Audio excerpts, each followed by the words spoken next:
The overall goal of the following experiment is to derive neuronal progenies directly and exclusively from pluripotent human embryonic stem cells using small molecule induction. This is achieved by adding retinoic acid to undifferentiated cells maintained under defined conditions. Next, the differentiation process is continued by detaching cells in a suspension culture where they form floating cellular clusters called neuroblasts. If neuroblasts are permitted to attach to a tissue culture plate in neural differentiation media, they develop characteristics of mature neurons. Ultimately, immunofluorescence and deconvolution or confocal microscopy can be used to show the effect of retinoic acid treatment in morphology and marker expression of treated human embryonic stem cells.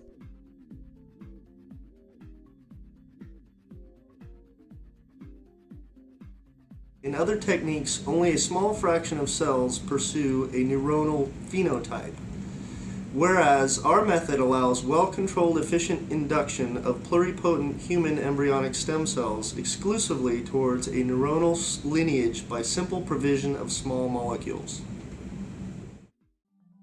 There are a few steps to be careful with when preparing stock solutions. Take care to slow thaw matrigel and human laminin from -80 degrees Celsius to 4 degrees Celsius overnight. Store media at 4 degrees Celsius and always warm up the media to 37 degrees Celsius before use. Also, when preparing human ES cell media, some of the supplements are added just before it is used. These include BFGF, ascorbic acid, human insulin, activin A, and transferrin. Next, make the matrigel or human laminin work in solutions immediately before plate coating. Incubate the plates at 37 degrees Celsius in 5% carbon dioxide. After the gelatin pre-coated tissue culture plates are prepared, the gelatin can be replaced by the matrigel or laminin work in solution. Coat these plates by incubating them overnight at 4 degrees Celsius.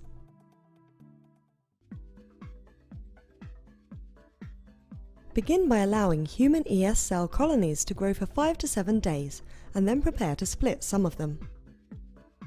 Select colonies with more than 75% undifferentiated human ES cells. They are usually slightly opaque with defined edges. Colonies containing piled up cells, an indication of the beginning of differentiation, usually appear to be white. Colonies containing mostly differentiated cells usually appear to be clear. Do not select white or clear colonies. Hold the plates up to the light and use a marker to outline the slightly opaque colonies on the bottom of the plates. Along the outlines, use the edge of a sterile P2 pipette tip to detach the surrounding fibroblast layer from the human ES cell colony. Then remove the surrounding fibroblast cells and also remove all the differentiated parts of the colony. Now aspirate away the old media containing the detached, differentiated cells. Next, in each well, wash the undifferentiated cells once with human ES cell media lacking BFGF, and then add 3 ml of fresh human ES cell media containing BFGF. BFGF is added to the fresh media immediately before use. Now, use a sterile P2 pipette tip to cut the colonies into small pieces and detach them from the plate. Pour the detached colony pieces in their media into a 50 ml conical tube. Pour an additional 1 ml media rinse per well. The cells are now ready for further differentiation using small molecules.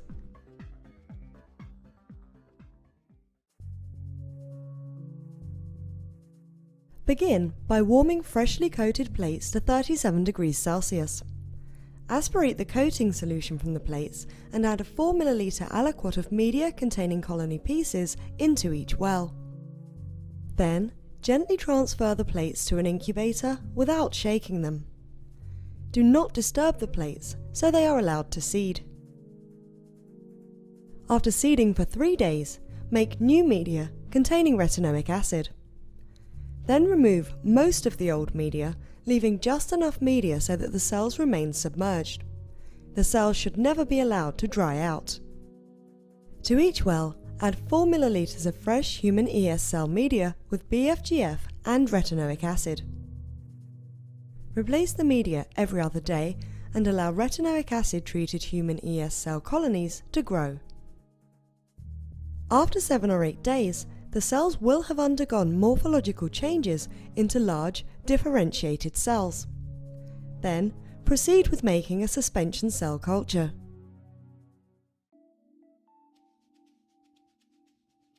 To make a suspension culture, begin by detaching ES cell colonies from cells that have spontaneously differentiated and migrated out to form a fibroblast layer. Use the aforementioned technique with a sterile pipette tip. Then, aspirate away the old media containing floating, detached fibroblast cells. Wash the cells once with HESC media and resuspend them in 3 ml of HESC media. Now, using a sterile P2 pipette tip, cut the colonies into small pieces and detach them from the plate. Pour the media with detached colonies into a single 50 ml conical tube. Rinse the wells with 1 ml of media and add the rinse to the pool. Then, aliquot 4 ml of the pooled cells into each well of a 6-well ultra-low attachment plate. For 4 to 5 days, keep the plate in an incubator. During this time, floating cellular clusters, or neuroblasts, will form. To further advance the neuroblasts to a more mature neuronal phenotype, pour the media containing them into a 50 ml conical tube. Then, centrifuge the cells at 1400 rpm for 5 minutes. Aspirate away as much of the old media as possible and add an equal amount of fresh NSC media containing VEGF, NT3 and BDNF. Mix the cells into a suspension by pipetting. Then, aliquot 4 ml of the suspension per well into 6-well tissue culture plates. Transfer the plates to a 37 degrees Celsius humidified incubator. The neuroblasts will attach to the culture plates overnight. For a 3D culture, add Matrigel or human laminin to the neuroblast suspension and a 3D matrix will polymerize at 37 degrees Celsius. Replace the media every other day. Within 2 weeks, extensive networks of neurite-bearing neuronal cells and pigmented cells will appear.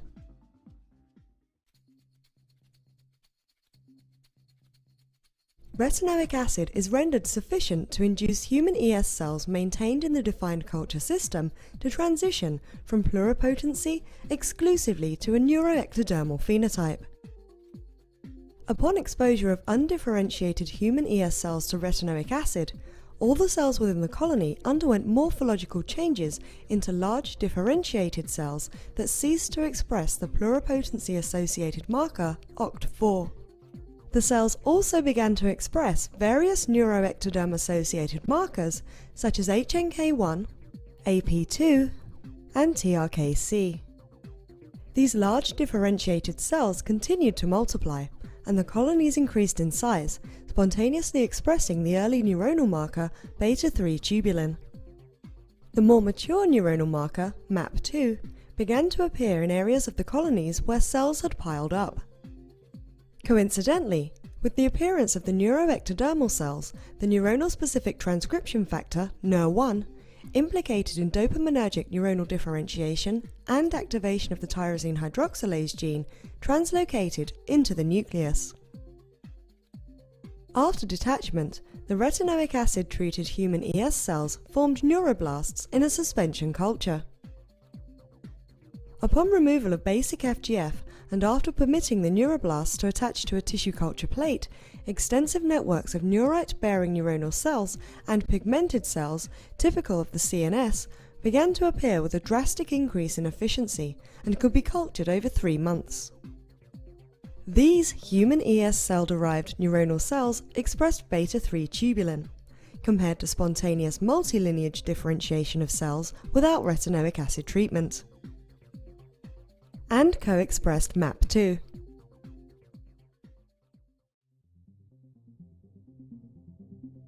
Once mastered, this technique can be used to generate neuronal progenitors in neuronal cells uniformly from pluripotent human embryonic stem cells in about 4 weeks if it is performed properly. Don't forget that working with human cells can be extremely hazardous, and precautions such as ensuring cell lines are free of pathogens and mycoplasma should always be taken before performing this procedure.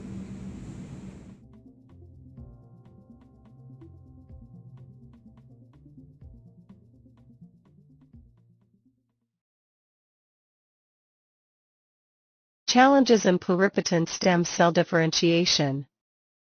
A major challenge in developmental study and clinical translation is figuring out how to channel the broad differentiation potential of pluripotent human stem cells, HESCs, efficiently and predictably towards a desired phenotype. When HESCs differentiate spontaneously in vitro, they go through a multilineage aggregate stage, but only a small fraction of cells pursue a given lineage. The simultaneous appearance of many divergent undesired cell types often makes the emergence of desired phenotypes not only inefficient, but also uncontrollable and unreliable. Requirements for defined culture systems. HESC lines were initially maintained in co-culture with growth-arrested mouse embryonic fibroblasts, MEFs. Although culture systems have evolved, human feeder-free, chemically formulated, the elements necessary and sufficient for sustaining the self-renewal of human pluripotent cells remain unsolved. Maintaining undifferentiated HESCs in a defined biologics-free culture system is key to their therapeutic utility, as it allows for faithful expansion and controllable direct differentiation. Thank you for watching. Subscribe if it is useful.